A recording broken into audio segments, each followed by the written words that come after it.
د انسان په زندګۍ کې د ټولو نه قیمتي متا پس د ایمان او عمل صالح نه اولاد دی. علامہ نابلسی سے فرمائی لم یبقى فی ایدی المسلمین من ورقة رابحة الا اولادهم، چې په دې وخت کې د مسلمانانو په لاس کې بل قیمتي کاغذ، پاڼه، رسید، چیک د اولاد نه زیات قیمتي نه دی پاتې شوی.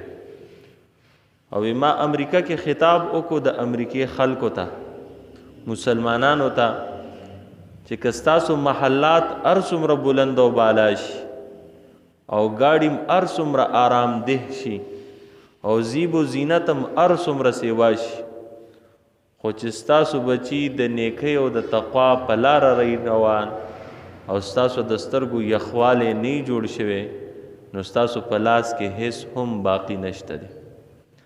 علامہ ابن تیمیہ رحمت اللہ علیہ فرمایلی دی الولد الصالح فی الدنیا ینفع، نیک بچے دنیا کې فائدہ ورکړي، وفی القبر یرفع، قبر کې د انسان درجات بلندی، وفی یوم الحشر یشفع، او په ورځ د قیامت باندې انسانانو له سفارش کوي. دنیا کې خیر او قبر کې خیر او آخرت کې خیر د نیک بچی په ذریعه سره انسان ته حاصلیږي.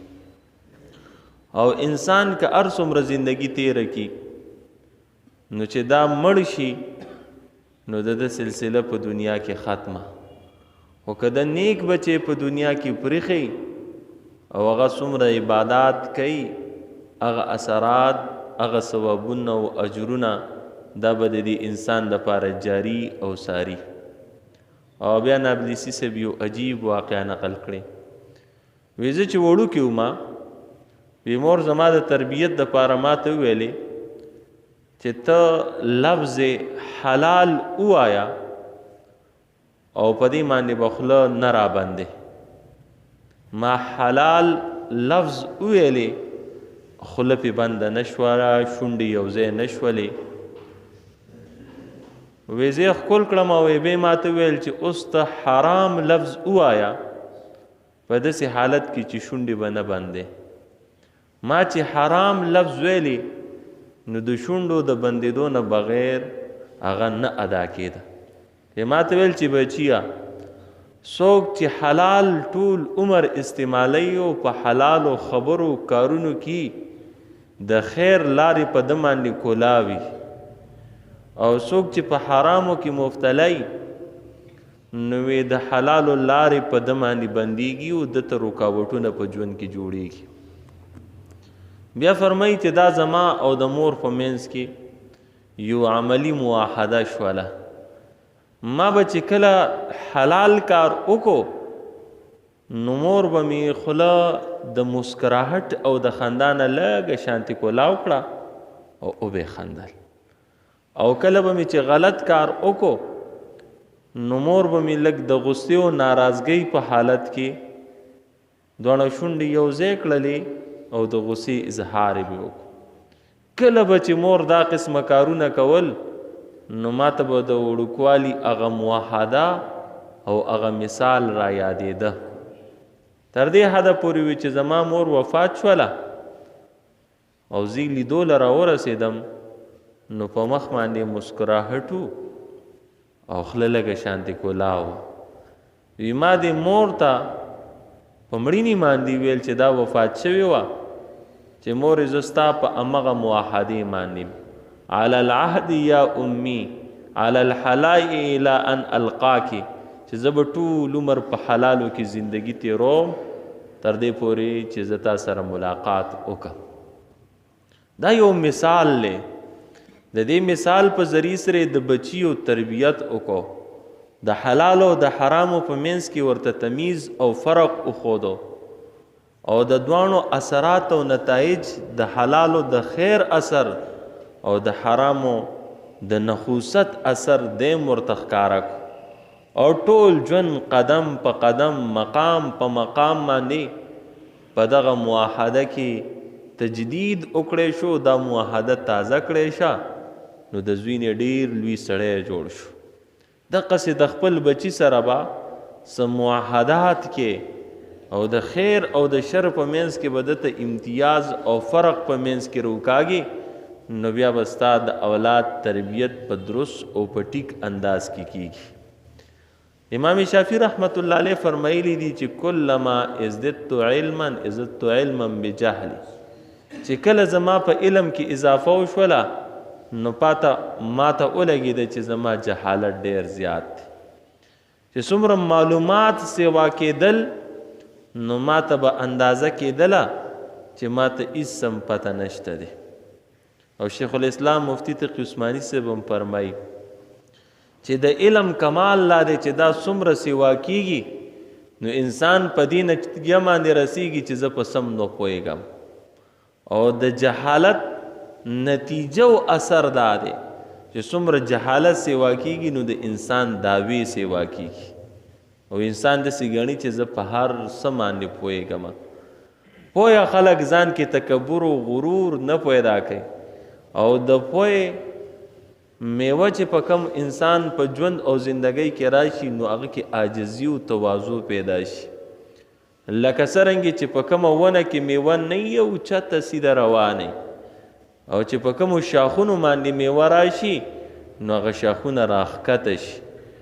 نو چې څومره د پوهه سیوا کېږي نو د هغه پوهې اثر او نتیجه دا ده چې ستا په زندګۍ کې هم په دغه طرز او انداز کې عاجزي او تواضع دا نور هم سیوا شي. زما محترمو مسلمانانو ورونو، انسان چې ځان کې عاجزي پیدا کړي د الله په نزد باندې دا اوچت شي او بلند شي. او عاجزي چې انسان په ځان کې نه پیدا کړي دا ټول عمر ښکته رسوا او ذلیله. علما فرمای ان لم ترفعک اخلاقک فلن يرفعک منصبک، چې اخلاق اوچت نکړي په دنیا کې نو منصب د کلم نشي اوچتولی.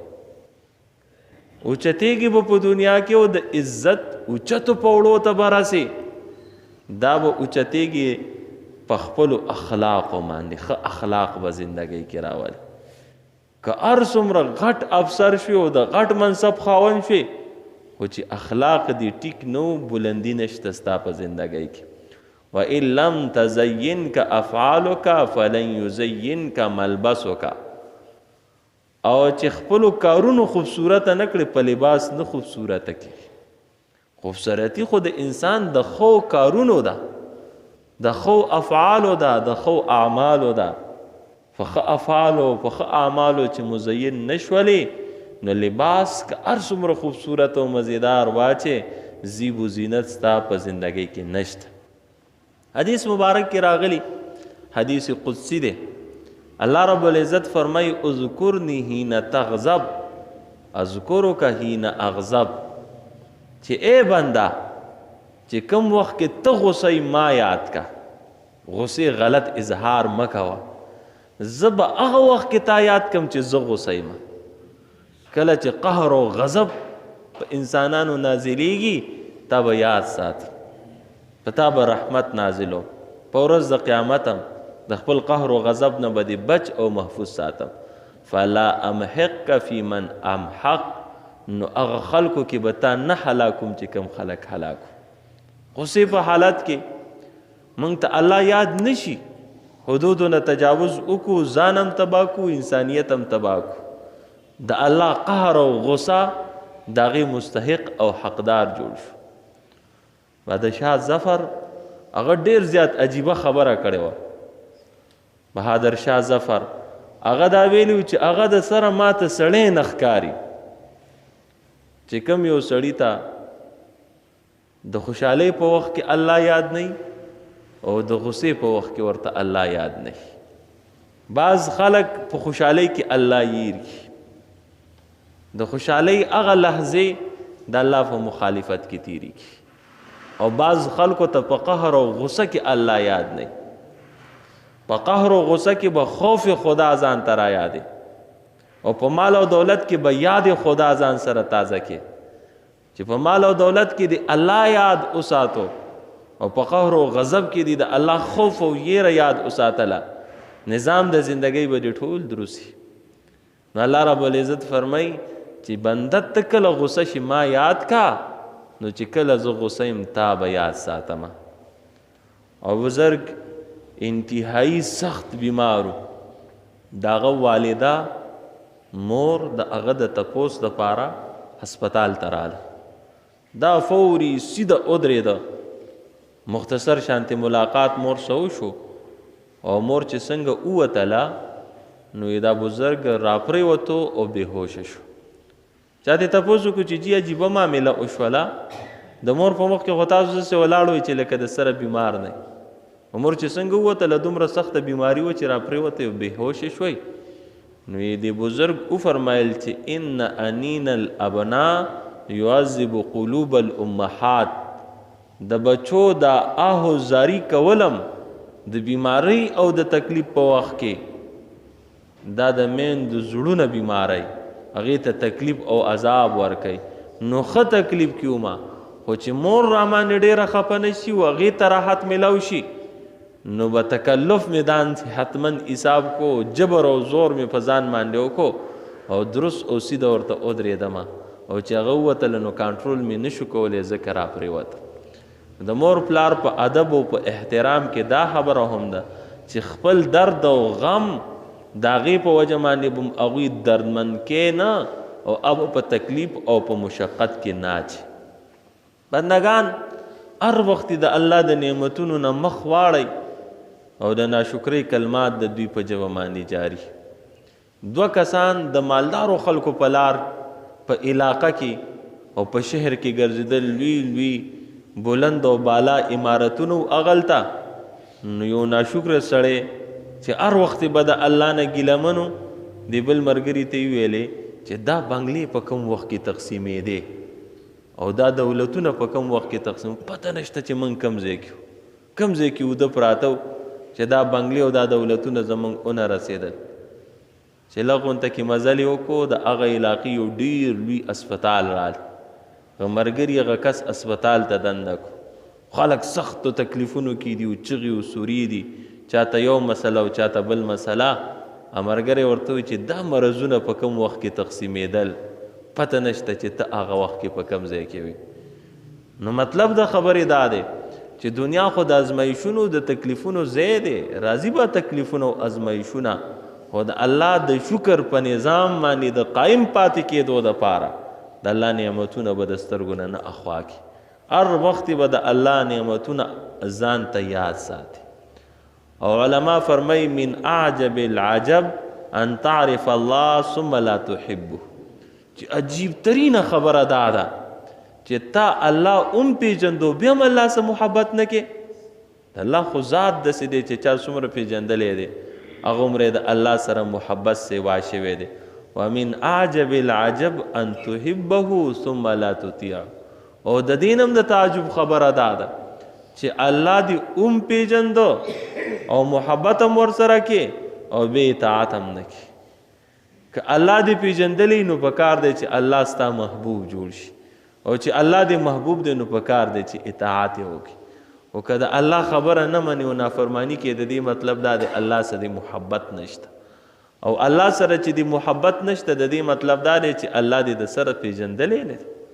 او دنیا کې خو دقه یو ذات داسې دی چې د ده پیژندل د سفینې نجات دی.